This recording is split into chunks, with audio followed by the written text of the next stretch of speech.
What's up, everybody?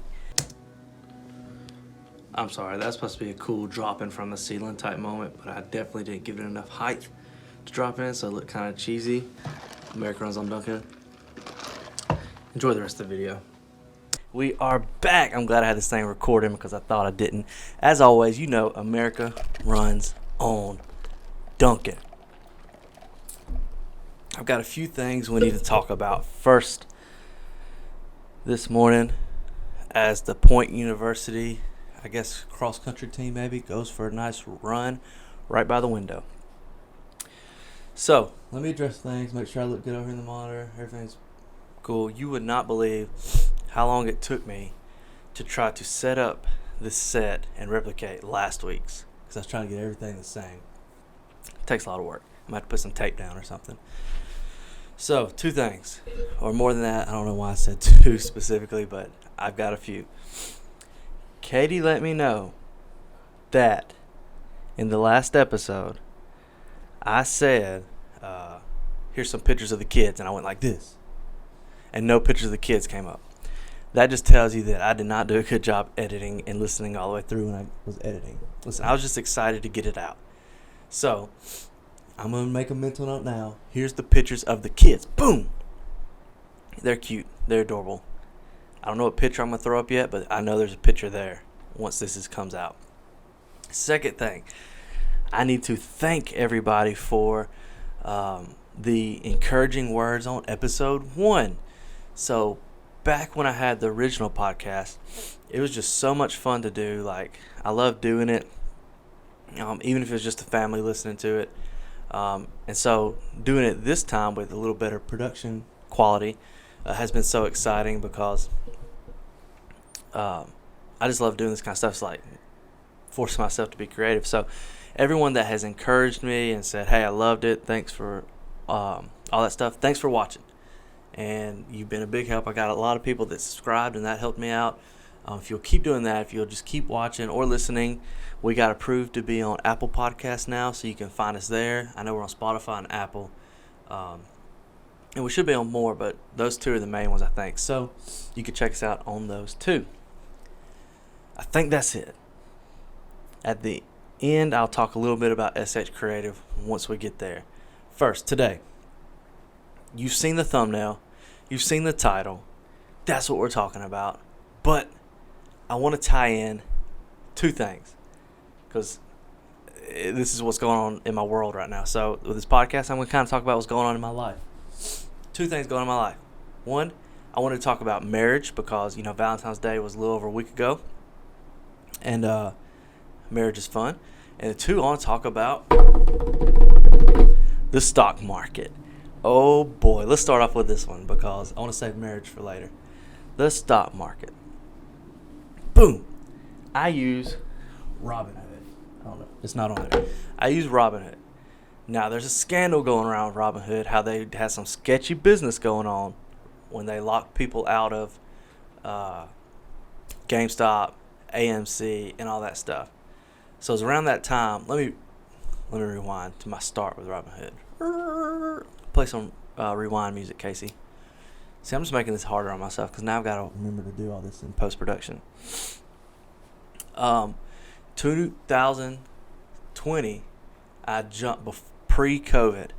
I put in $40 into the stock market. I put in $40 because I knew that Katie wouldn't get mad if I lost $40. So I threw in $40, and I had no clue what to buy. Here's my secret on the stock market. One, let me put a little asterisk at the bottom. I don't know a lot about the stock market. I know enough to lose money and make money. If you ask me what's the best time to do this, like what should I buy, I don't know. The best time for me to buy is when I get on my app and I start looking. That's when I buy. So I was sitting there. I bought AMC because I like the movies. COVID happened. AMC went down. I held on to it though because I thought COVID was gonna clear out movie theaters, come back up. I wish I would have held on to it even longer because this whole few months ago when it skyrocketed, but it's besides the point. But I follow El Prez on Instagram. If you don't know who Ep.2 is, he is the president of Barstool Sports. Barstool Sports was in the process of getting bought by Penn National Gaming. Penn National Gaming is a casino. Couldn't even tell you where. I'm gonna guess Vegas. If I'm wrong, fact check me. Casino for gambling, sports, and all this stuff. I bought it at $7 and I think 59 cents a share. Bought a few of them. Right, I had $40. Bought a few of them. Man, COVID hit. At first, we were staying there because this guy was talking about with Barstool buying. He's like, oh, it's going to the moon. That's his phrase, to the moon. He's like, hold the line to the moon. Those are his two things. Hold the line to the moon. Penn is going all the way up. So I was like, oh, yeah, I'm going to ride this bad boy. This is one of my first purchases in Robinhood. COVID hits. Penn goes from $7 to $4. I've now lost money. I'm negative. Stressing me out because if you know me, I'm very stingy. I don't want to say stingy. That makes me sound bad. I'm very tight with my money. Unless my wife. Usually she, I always, wait, never mind. Very tight with my money. So, here we are, buying it, drops down, $4 and something. The two other guys I worked with at the shop, they bought Penn too. One of them, I don't know if the other one did, but one of them jumped out of the boat. He saw the boat was sinking, sold it. I said, no, we're not jumping out of the boat. We're going to plug the boat back up and survive the storm. So we did. We held on to our stock.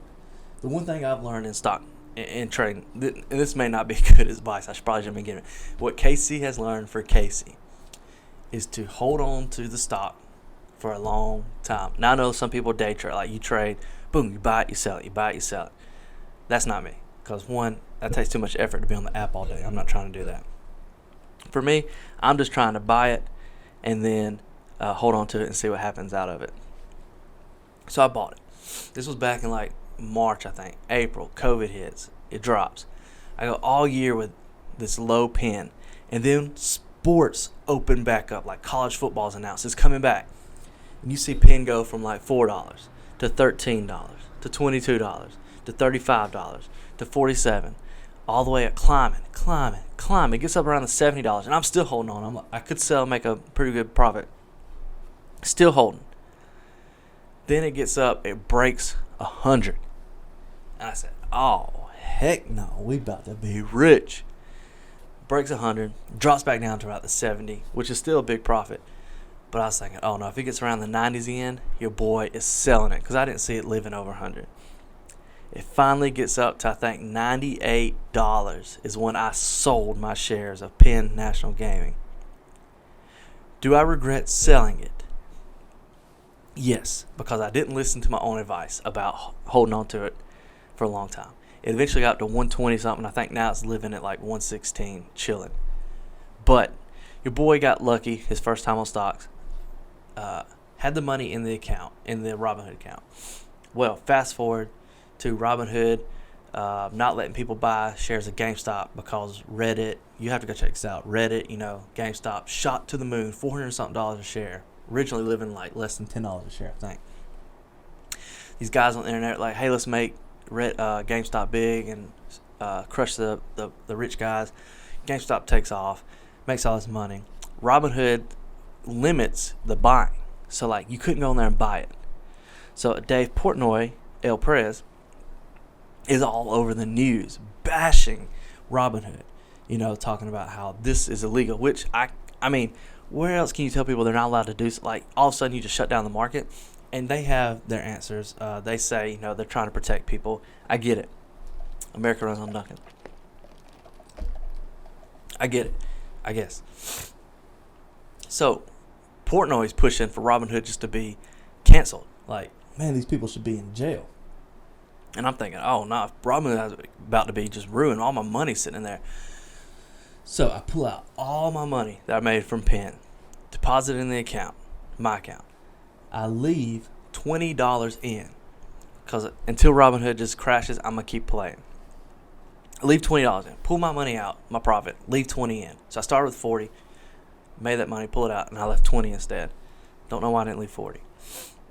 Now I'm in a boat where I'm buying sundial growers. Didn't know it was cannabis, but it's okay. They're making me money. Bought Sundial Growers for like $1.18 a share. Thing jumped to $3 something a share. I panicked, didn't sell because I told you I wasn't gonna sell, and now it's back down to like $1.80. So, and then oh gosh, I don't want to talk about it. I'm embarrassed to say it. I bought a share in Dogecoin. Dodgy, I don't care. I'm gonna say Doge on this podcast. Listen, I was getting my hair cut by the wonderful Anthony at Anthony's Barbershop. Go check him out. My man was all about, like, I've heard all about it, of course, because I follow some of these people online talking about it. Everybody's talking about it. It's going to get to $1. It's going to get to $1. Sure. I go to get it. I only put like $5 onto it when it was 7 cents. If it shoots to $1, boy, it's going to be, for those people that bought a lot of it, they're going to be rich. 7 cents. Of course, as soon as it's staying at 7 cents, as soon as your boy puts $5 in, it drops to 5 cents. Like, what in the world? Why would it do that to me? So that's me in the stock market. I would love to, in the comments, or even if you know me personally, text me to see what it is you're buying stock in, because I'm not going to ever put like hundreds and hundreds of dollars in there and just blow it. But I like to move small money. So I'd love to hear what it is you got stocks in. I'm not a big fan of the crypto, just to be honest. So if you're going to try to send me on crypto, I'm probably going to tell you, hey, thanks for the offer. No. Because, one, I don't understand it, and that's part of me. You may understand it and be like, it's this. I guess I'm just ignorant to it. So I'm going to stay out of the crypto because Dogecoin is just whatever. And then let me know what it is you have, because I'd love to get into it. And find out more about it and make a little money. Come on. Hey, so the stock market and marriage. You're thinking, why are they in one podcast? Why not two separate podcasts? Because, like I said, it's my life. I want to talk about it. And two, they have something in common, you know. Stock market, highs and lows. Marriage, highs and lows. But just like in the stock market, y'all hang with me right here. I'm about to give you a good one. Just like in the stock market, when it drops, you don't just get out of the boat and sell it. You ain't supposed to. You're supposed to hold on. I tell you, this is my advice for you. Hold on. Just because you have a low point in a marriage, you don't just bounce out. I'm out, selling it out, and go find something else to invest in. You hold on to it because it's not always going to be at the bottom. Some of y'all are thinking, whoo, you're right. Your boy's just trying to spit truth here. You hold on. All right. So we get into marriage. Valentine's Day was a week and some days ago. I'm starting to get bright again like last podcast, but we're going to hold on. It was a little bit over a week ago. Mine and my beautiful bride's love story. You ready? Here it is. And then I'm going to jump into the marriage part. I posted a video of JP on my Instagram story. My beautiful future bride-to-be at the time, didn't know it, slid in to my DMs. I didn't slide into hers. She slid into mine. She's talking about how cute he is. She claims she's talking about JP. I claim she's talking about me. Who knows? So then we start DMing. Your boy says, hey, you know, I don't want to open the Instagram app every time. Let me get your number. I know, terrible excuse, but it worked. I got a number. We just start talking. And then, like, after a little while talking, she just ghosts me. Like, she's done talking to me. And I'm like, what? I mean, we didn't know this at the time, but I'm your future husband. You can't just ghost me like this. So I'm feeling myself, riding around in my Jeep, doors tops off, listening to heartbroken love songs. Just kidding. Riding around. Oh, look. How about the baby's FaceTiming me? Watch this. I'm about to show you. Look, hey, I'm filming the podcast. Look, everybody there, Everly. Say hey, girl. Say hey to everybody. Mama always FaceTime me when baby girl wakes up. We'll continue the podcast in a minute. Alright, we're back. The baby wanted to say good morning. So, I think I was at the point of the story where, one, America runs on Duncan. Two, I was riding around the Jeep, chilling. Sent her a Snapchat of a lake. Said, hey, do you know it's shaped like the state of Alabama? If you're from here, you know what I'm talking about. A pond, my bad. Send that to her. Yeah, okay, we're good. And then, you know, still not talking much. Then out of the blue on a Friday, she messages me, and I'm like, wait a second, you tried to ghost me, and here we are chit-chatting. We worked through the problems. We didn't really have problems. And it's been a wrap ever since. Our love story is just somebody that we've been best friends with. We've been through a heck of a lot.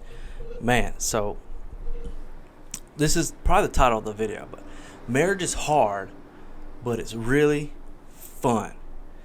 And if you're not having fun, then you need to work on making it fun.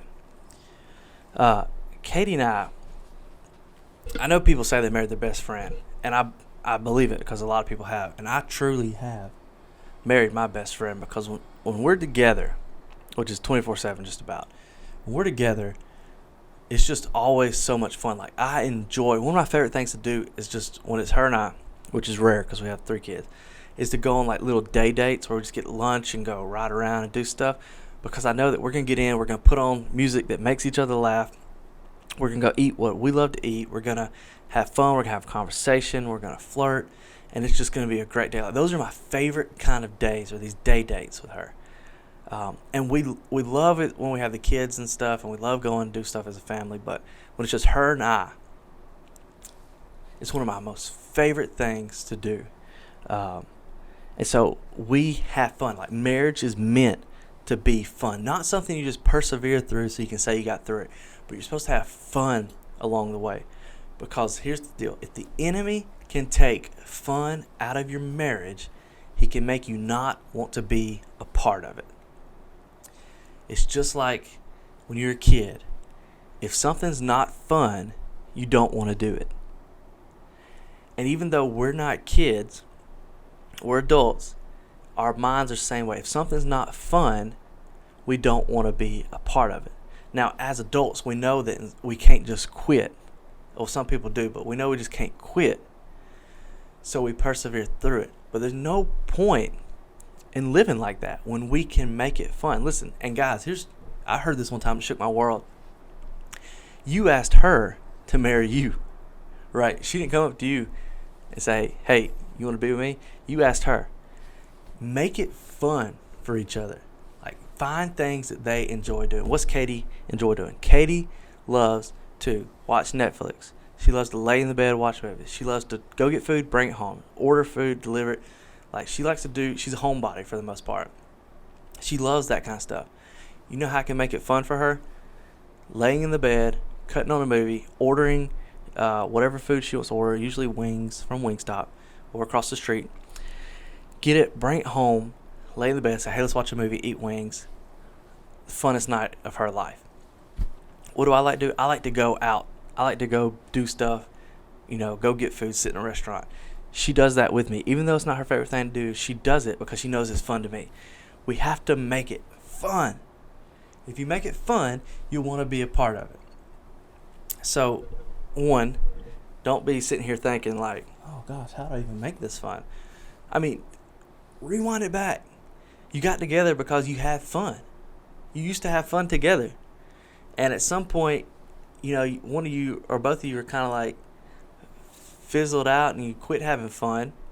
And it's no one's fault. You just quit having it. And then both of you just you're living like this now.